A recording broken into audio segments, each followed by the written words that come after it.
Assalamualaikum warahmatullahi wabarakatuh. Alhamdulillah, jumpa kembali dengan saya, Ibu Sumiati, di channel Sumiati Hadi. Kali ini, saya akan menjelaskan tentang soal uji kompetensi keahlian akuntansi tahun pelajaran 2024-2025, yaitu soal paket 1 UD Sejuk Indonesia. Di video kali ini, yang akan saya bahas adalah tentang cara penyusunan laporan arus kas atau cash flow statement. Sebelum kita mulai, marilah sama-sama kita melafazkan basmalah. Bismillahirrahmanirrahim. Nah, ini adalah lembar kerja akan kita gunakan untuk penyusunan laporan arus kas, ya. Laporan arus kas itu adalah laporan keuangan yang menunjukkan dari mana saja uang kas itu berasal dan untuk apa saja uang kas itu dipergunakan, ya. Untuk arus kas itu bersumber dari 3 aktivitas, ya. Yang pertama, arus kas itu bersumber dari aktivitas operasi. Kemudian, yang kedua, arus kas itu bersumber dari aktivitas investasi. Dan yang terakhir, arus kas dari aktivitas pendanaan. Nah, untuk kasus UD Sejuk Indonesia, arus kas itu hanya bersumber dari 2 aktivitas, ya, yaitu aktivitas operasi dan aktivitas pendanaan. Datanya itu kita peroleh dari, yang pertama kita peroleh dari jurnal penerimaan kas, ya, atau cash receipt journal. Kemudian yang kedua dari jurnal pengeluaran kas atau cash payment journal. Ketiga dari jurnal kas kecil atau petty cash journal. Dan yang terakhir ke jurnal penyesuaian jika ada transaksi penyesuaian yang terkait dengan kas, ya. Dan untuk mempersingkat waktu, sekarang kita langsung ke tutorial penyusunan arus kas. Seperti yang saya jelaskan tadi, untuk pencatatan arus kas itu yang pertama bersumber dari jurnal penerimaan kas, ya, atau cash receipt journal. Karena kita akan melihat total penerimaan kas perusahaan, ya. Kita ke cash receipt journal. Ini adalah cash receipt journal. Kita fokus ke dalam kolom cash in bank, ya. Kita lihat di sini, ya. Di sini UD Sejuk Indonesia menerima kas senilai 399.935.000.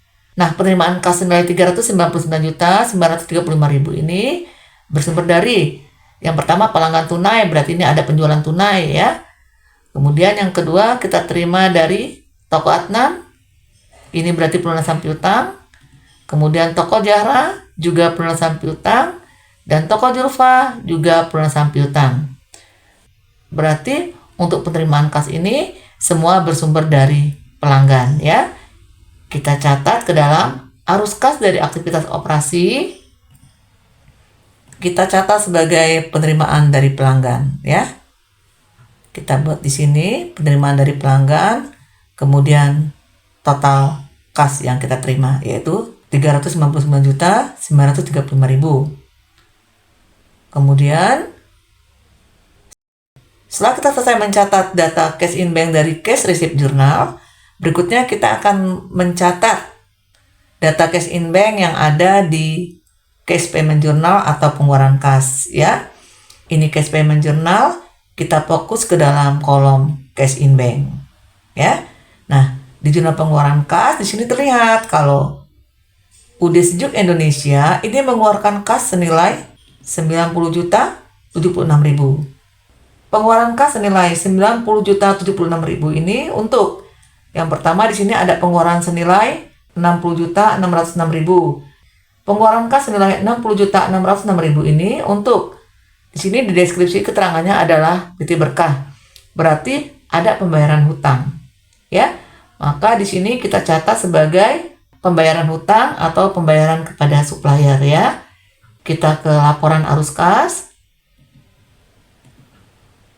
Kita catat sebagai arus kas dari aktivitas operasi. Kita catat sebagai pembayaran kepada supplier.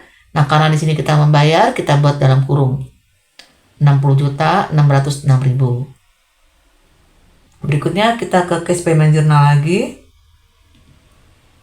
Kita lihat di sini ada pengeluaran kas senilai 16.500.000. Nah, pengeluaran kas senilai 16.500.000 ini untuk yang pertama di sini ada pembayaran kepada Bank Mandiri Loan 15 juta dan interest expense 1.500.000. Nah, ini kita masukkan ke dalam arus kas dari aktivitas pendanaan ya. Kita ke arus kas dari aktivitas pendanaan, kita masukkan di situ ada pengeluaran pembayaran hutang kepada Bank Mandiri Loan 15 juta dan pembayaran interest expense senilai 1.500.000 ya. Kita buat di sini.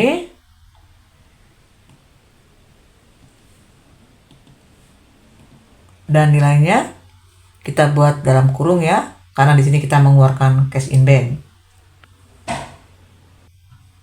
Berikutnya kita ke cash payment journal lagi. Kita lihat di sini ada pengeluaran kas senilai 9.900.000.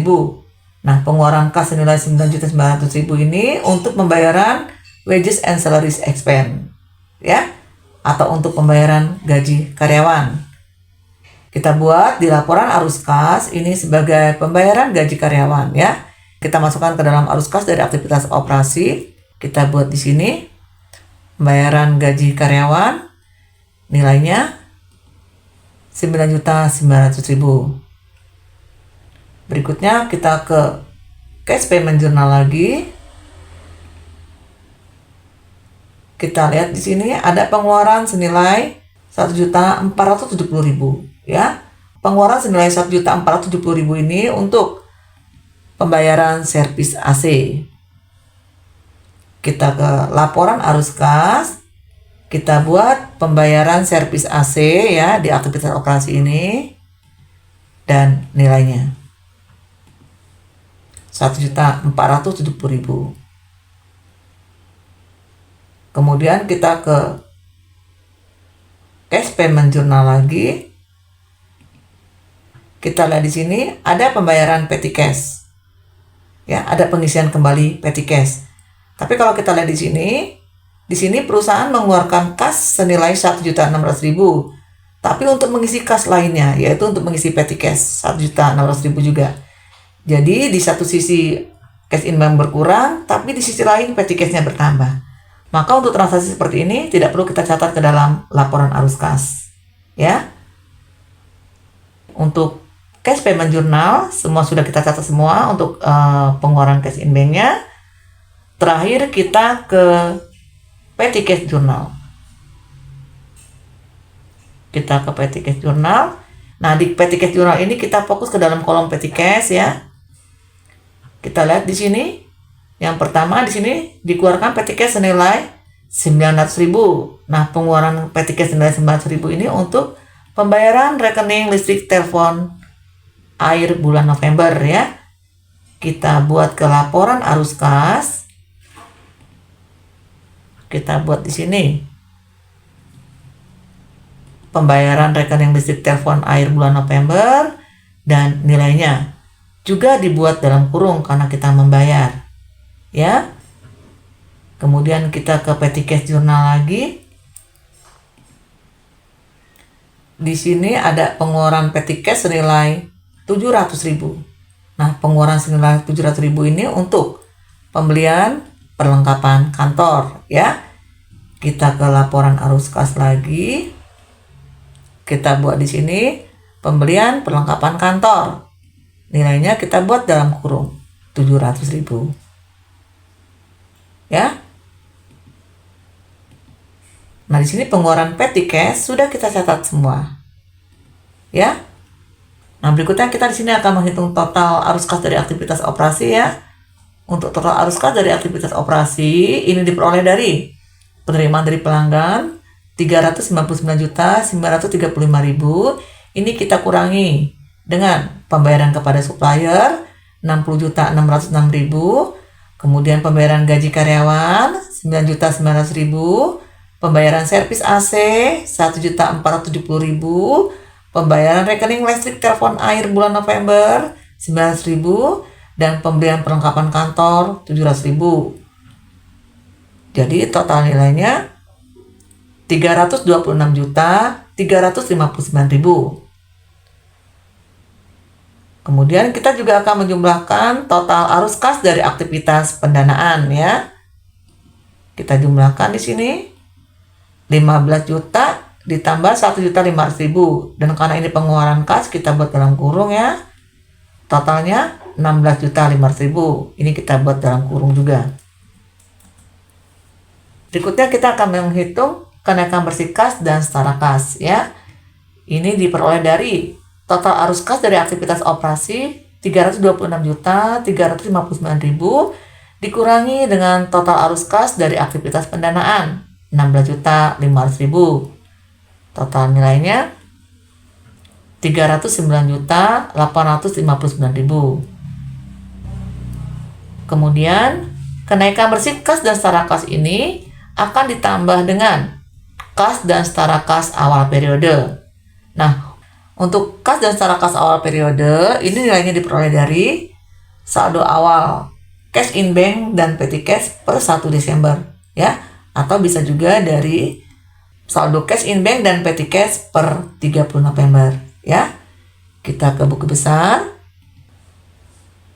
Kita lihat di sini ya, yang pertama di buku besar cash in bank, saldo awal cash in bank ini senilai 1.125.960.000.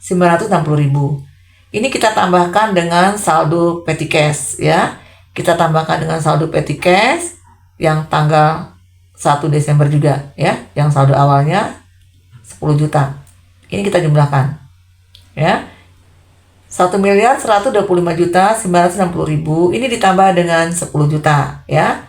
Totalnya 1.135.960.000. Ini kita catat dalam laporan arus kas. Ya, kita buat di sini. 1.135.960.000. Kemudian kas dan setara kas akhir periode ini nilainya diperoleh dari kenaikan bersih kas dan setara kas 309.859.000 ditambah dengan kas dan setara kas awal periode 1.135.960.000. Totalnya 1.445.819.000. Nah, nilai kas dan setara kas akhir periode ini harus sama dengan penjumlahan nilai cash in bank dan petty cash yang ada di balance sheet ya, atau di laporan neraca. Kita jumlahkan untuk akun cash in bank ditambah dengan petty cash. Jumlahnya sama ya. Bisa dipahami? Demikianlah video pembelajaran dari saya. Semoga video pembelajaran kali ini bermanfaat. Sampai bertemu di video pembelajaran berikutnya. Jangan lupa subscribe, like, comment, and share. Saya akhiri. Wassalamualaikum warahmatullahi wabarakatuh.